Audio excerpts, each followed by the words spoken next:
All right, let's talk about percentages. So creating percentages within Excel is pretty easy and straightforward. So there's kind of two main options you can do depending on how you want the percentage to be presented or formatted. So here we have our score and then here we have our total. So obviously to find a percentage, you need to take the score or the number divided by the total. And then that's going to get you a decimal. And so then I can click this, so then I can double click the square in the bottom right hand corner of the cell, and it's going to copy the formula throughout the rest of the cells we want percentages for.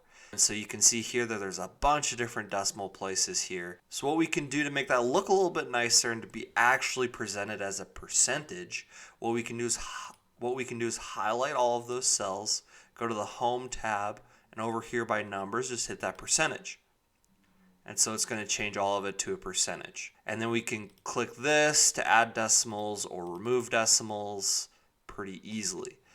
So then the other way to do it is just to do the same formula, your score divided by the total, and then you can just times that by 100 and drag that down. Or double click that little square in the bottom right corner of the cell.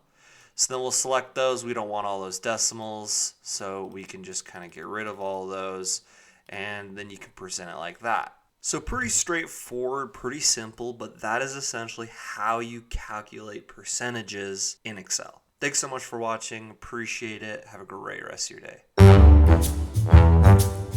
day.